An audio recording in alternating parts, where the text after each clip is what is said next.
Assalamualaikum warahmatullahi wabarakatuh. Anak-anak, semoga kalian dalam keadaan sehat selalu ya.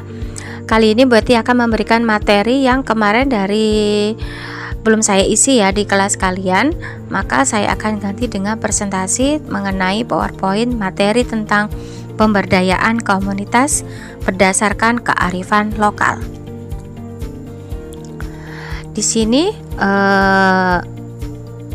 ada tulisan pengaruh globalisasi. Nah, artinya apa kalau pengaruh globalisasi tentang kearifan lokal? Di sini kaitannya erat sekali. Pertentangan antara etnis, antar suku, dan antar kampung ini mengakibatkan disintegrasi bangsa. Artinya apa? Jika kalian mengetahui terdapat kata-kata pertentangan, maka bisa disebut disintegrasi. Tapi kalau sudah mencangkup etnis, suku, dan kampung, itu mencakup keseluruhan atau bangsa. Jadi jika ada pertikaian ataupun pertentangan ataupun konflik, mengakibatkan apa? Mengakibatkan disintegrasi bangsa atau bisa disebut kata lainnya perpecahan. Yang kedua, adanya westernilisasi. Tidak mempertahankan kearifan lokal. Artinya apa di sini? Adanya westernilisasi mengancam adanya kearifan lokal. Westernilisasi itu apa sih? Westernilisasi adalah meniru budaya ke barat-baratan. Kalau kita sudah meniru ke barat-baratan budaya luar, maka identitas kita itu akan hilang. Begitu pula dengan adanya kearifan lokal di daerah tersebut akan hilang. Kenapa kok hilang? Bergeser kena budaya-budaya luar. Contohnya, kalau kita di Pasuruan ini kearifan lokalnya apa? Di Pasuruan, ada peraunan, ada ke makam Kiai Hamid setiap hari-hari tertentu, malam Jumat atau dalam 1 tahun sekali kita mengadakan peringatan haul. Nah, kalau sudah kena westernilisasi ke barat-baratan, itu anak-anak muda sudah lupa itu apa namanya peraunan, apa itu Kiai Hamid, dan bagaimana kondisi kalau kita ke sana, adat dan norma dan budaya bagaimana harus kita patuhi di sana, itu akan hilang karena sudah terkena budaya ke barat-baratan tadi. Jadi tidak bisa dipertahankan adanya kearifan lokal yang ada, pasti kearifan lokal yang ada di daerah tersebut akan hilang. Nah, contoh di sini kenakalan remaja dan kesenjangan sosial. Saya contohkan di sini kenapa kenakalan remaja. Kalau sudah mengenai kenakalan remaja, maka yang dipakai apa? 1, pakai miras. 2, drugs, narkoba. Kalau sudah seperti itu budaya siapa yang dipakai? Budaya barat. Itu yang ditiru. Jadi kearifan lokalnya pasti akan hilang. Anak-anak muda tersebut akan lupa bagaimana tentang jati diri mereka. Ataupun juga kesenjangan sosial. Artinya apa? Masyarakatnya terlalu rendah perekonomiannya. Jadi tidak bisa, kalau sudah masyarakatnya rendah perekonomiannya, maka mereka tersebut tidak bisa mengangkat tentang kearifan lokalnya di khalayak umum atau luas. Bisa difahami ya di sini. Next, di sini ada kenakalan remaja atau krisis identitas. Oke, kita bahas satu-satu ya tentang kenakalan remaja. Kalau udah namanya ada kenakalan remaja, artinya apa? Kalau namanya remaja itu teenagers, ayo, siapa yang usia 17 tahun pasti mengalami krisis ya identitas. Artinya apa? Siapa saya? Nah, pasti ada pertanyaan seperti itu. Bagaimana saya ke depannya?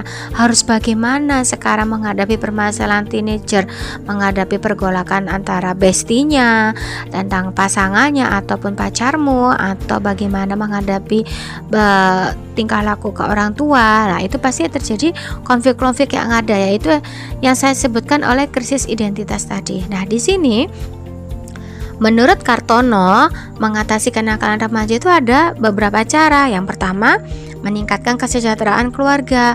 Artinya apa? Kalau kesejahteraan keluarga tersebut tinggi, maka konflik atau gesekan yang terjadi akan rendah.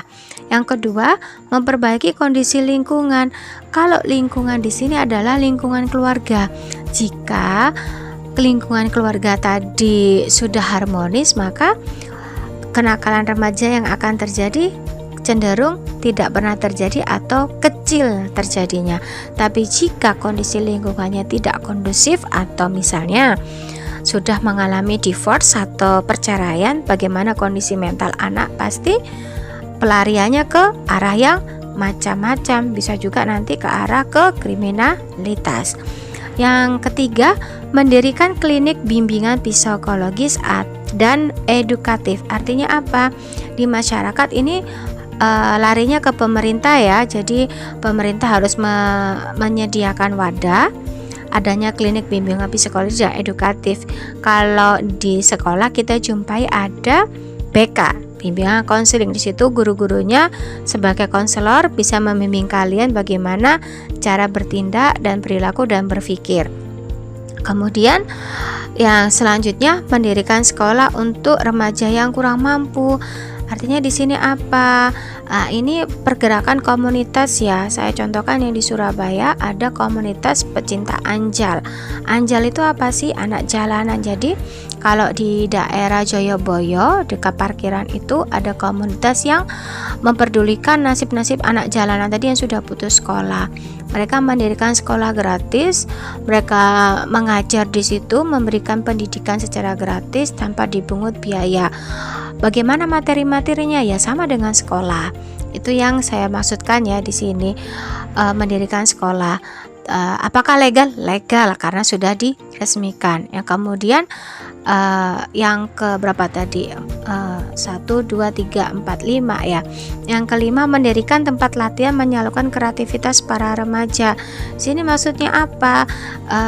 Macam kalau di Pasuruan ini menarik kreativitas para remaja. Contohnya ada panahan. Nah, akhirnya ada ekskul panahan kalau di sekolah, ataupun ada les panahan. Kemudian ada renang. Mungkin di Pasuruan ada tempat untuk menyediakan bikers untuk hobi sepeda, atau kalau yang di Surabaya disediakan tempat khusus untuk skate. Kalian bisa lihat skate, anak-anak bermain, anak-anak skate itu bermain di Taman Bungkul setiap jadwalnya pada malam minggu. Jadi kalau kalian ke sana jalan-jalan pada saat malam hari, di malam minggu kalian akan menjumpai tempat-tempat latihan, contohnya skate tadi ya yang saya sebutkan di Taman Bungkul tadi. Yang terakhir adalah memupuk sejak dini tentang nilai kearifan lokal agar budayanya tidak memudar. Maksudnya di sini apa? Kalau kalian sudah mempunyai anak, lah anak tadi dididik bagaimana cara dia bertingkah laku, baik harus melakukan sesuai dengan nilai dan norma yang sudah diterapkan di keluarga maupun di masyarakat. Kamu nggak boleh melakukan ini loh ya, nanti akan ada akibatnya ini. Nanti kalau kamu melakukan ini, resikonya seperti ini. Jadi sudah dikasih tahu sebab dan akibatnya. Terus kemudian diperkenalkan, oh dari dini, oh ternyata di Pasuruan itu nanti ya nak ya kamu bawa sajen. Nah kalau saya bagian pakai baju kebaya. Kalau ada misalnya kalau ada edisi perawanan harus pakai baju kebaya, oh kamu harus bawa sajen.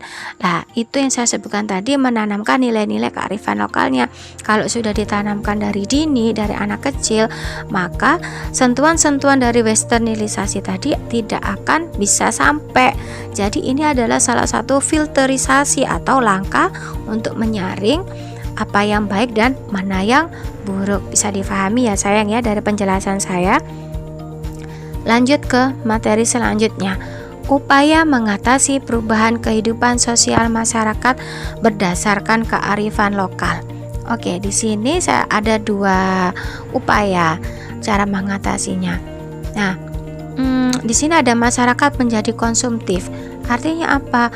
Konsumtif, kata-kata konsumtif artinya kita belanja sebanyak-banyaknya tanpa peduli dengan kondisi keuangan kita.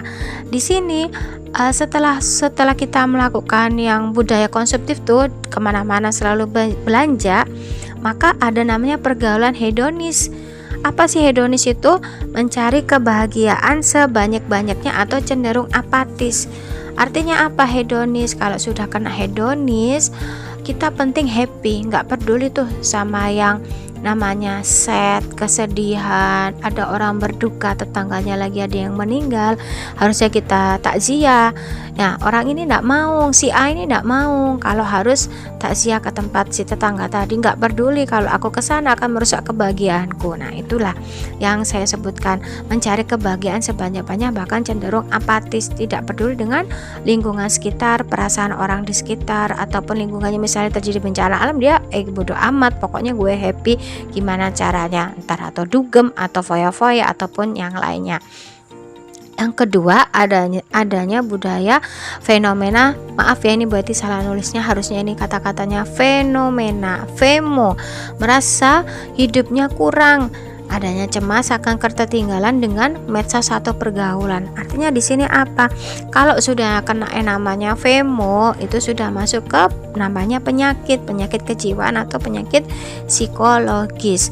Artinya apa di sini? Seseorang yang kena FEMO itu kalau kita nggak mengikuti perkembangan zaman, kita akan menjadi pribadi yang cenderung dikucilkan sama masyarakat. Padahal ya enggak, itu hanya perasaan-perasaan kita sendiri aja.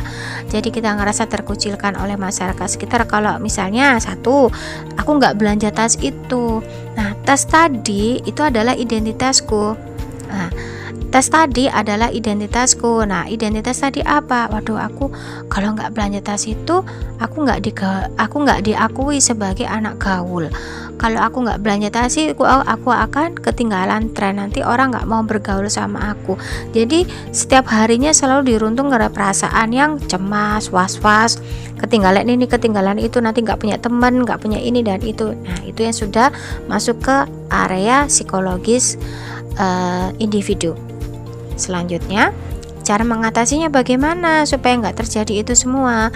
Ya ini tadi, yang pertama, pendekatan ke keluarganya bagaimana, harmonis atau tidak, sama seperti tadi yang sudah saya jelaskan. Kemudian harus ada musyawarah. Artinya apa? Kita ketika mengambil keputusan tidak boleh egois, tidak boleh mengedepankan keinginan kita masing-masing, harus berdasarkan musyawarah, keputusan bersama. Jadi saya pendapat kita akan dihargai. Nah, kemudian selanjutnya ada nilai dan norma masyarakat.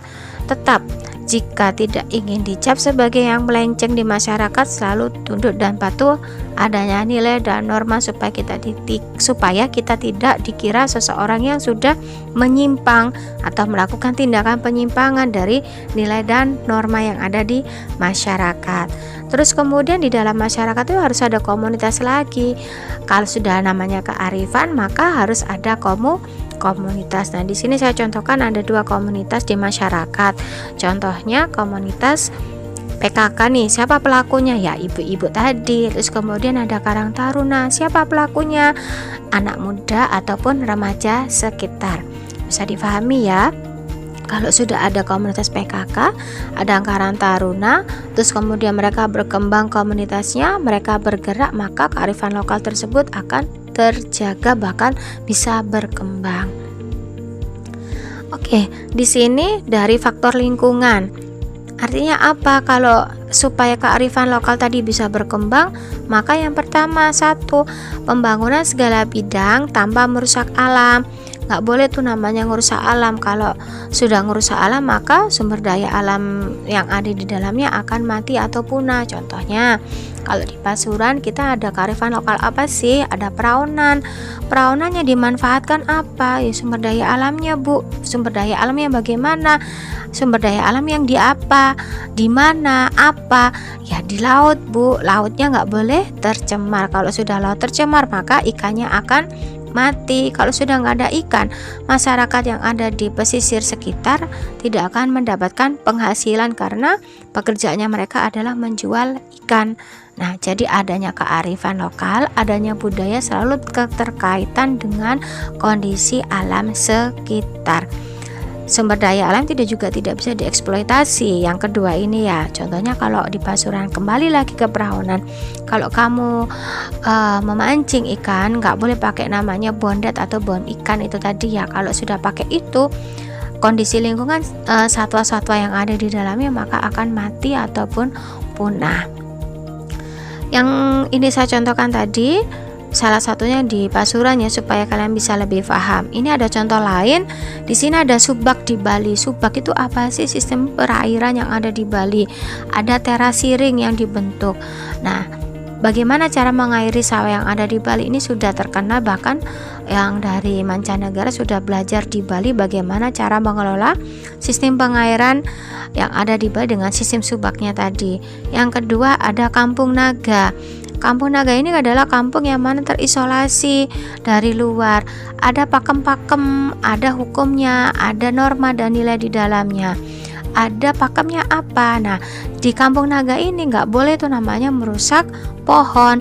Nah, kalau kamu merusak pohon aja, satu kali aja kamu menebang, maka bagaimana yang terjadi? Kamu akan mendapatkan balak yang sudah tindakan yang sudah kamu lakukan tadi. Jadi ada pantangan menebang pohon supaya kelestarian alamnya terjaga.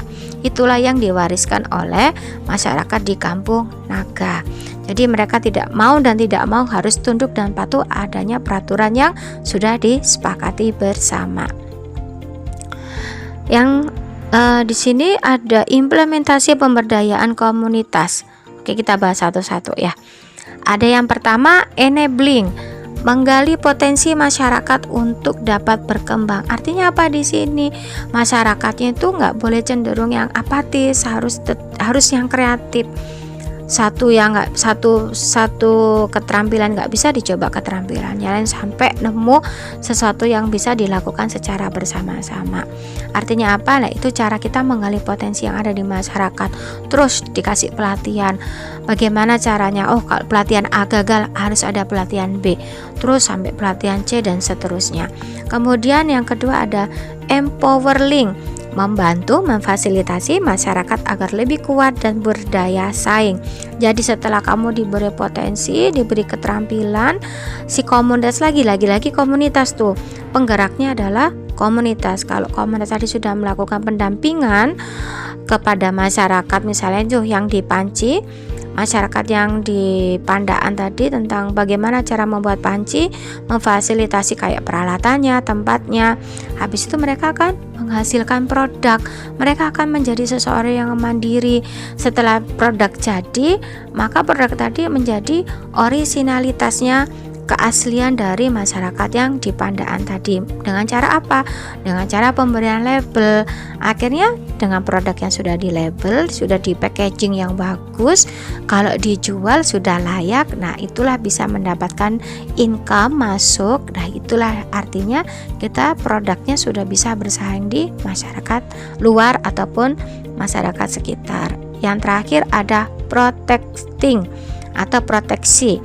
Pemberdayaan membantu proses pembelaan hukum dan memberikan perlindungan di masyarakat. Tadi ada orisinalitas, ada mungkin ada hitam di atas putih atau kode-kode tertentu tentang keorisinalitasan dari suatu produk tertentu.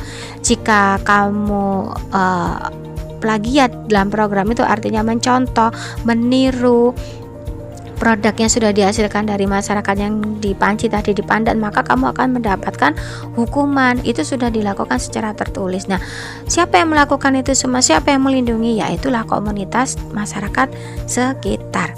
Bisa dipahami anak-anak apa itu enabling, empowering, sama protecting. Next, strategi pelaksanaan pemberdayaan komunitas. Di sini strateginya bagaimana untuk memberdayakan komunitas? Yang pertama, mempertimbangkan potensi masyarakat, tadi sudah saya jelaskan. Memberikan pendampingan secara berkelompok. Siapa pendampingnya? Komunitas tadi. Siapa? LSM ataupun pemerintah juga bisa. Memberikan program pendampingan, harus didampingi supaya tidak melenceng dari pelatihan yang diberikan supaya menghasilkan suatu produk. Kemudian yang ketiga, memberikan pelatihan khusus. Setelah dilakukan pendampingan, diberikan pelatihan. Oh, ternyata cara bikin panci harus dibakar dulu misalnya. Habis dibakar terus kemudian dibentuk. Nah, terus yang selanjutnya memberikan bantuan sarana dan prasarana. Artinya di sini contohnya saya contohkan apa ya? Kalau di Pasuruan itu ada namanya wisata bunga yang baru-baru ini dibentuk di daerah Pucangan. Kalau kalian jalan-jalan di Pucangan yang dulu, itu masyarakatnya notabene masih belum ada mata pencarian tambahan atau mata pencarian khusus ya. Setelah artinya mempelajari cara menanam, akhirnya dia punya inisiatif bagaimana kalau kita punya kampung bunga. Akhirnya dibuatlah pelatihan tadi, bagaimana cara melestarikan bunga, menanam tanaman hias. Terus diadakan pelatihan belajar supaya tanamannya bagaimana berkembang menjadi suatu yang bagus, tidak layu, tidak hancur, tidak busuk. Terus kemudian bagaimana kelembapan udaranya juga diatur, itu pun juga harus ada pelatihan. Kalau sudah ada pelatihan, maka mereka mengajukan suatu proposal ke pemerintah supaya dapat bantuan. Nah, akhirnya pemerintah memfasilitasi tuh. Akhirnya datanglah bantuan. Memberikan apa? Polybag, media tanam. Akhirnya masyarakatnya diberikan media tanam secara gratis sesuai yang dibutuhkan. Mereka akhirnya menanamnya menjadi gemar. Banyak berbagai jenis tanaman yang ditanam dari hasil polybag dari sarpras yang diberikan oleh pemerintah tadi. Kemudian mengangkat kearifan lokal. Kembali lagi ke cerita wisata bunga tadi, setelah dapat polybag, otomatis kan disusun rapi tuh. Nah, itulah kearifan lokal yang ada di daerah Pujangan tadi. Mereka mendatangkan wisata luar, lokal maupun dari luar daerahnya. Mereka didatangkan, satu, bisa belanja bibit, dua, belanja tanamannya, tiga, belanja apa lagi, misalnya salah satu alat untuk misalnya pupuknya atau tanahnya, itu mereka bisa belanja lah. Uangnya lari kemana ya? Untuk mereka, lingkungannya mereka, komunitasnya mereka, untuk meningkatkan pendapatannya. Mungkin ada sistem bagi hasil di sana.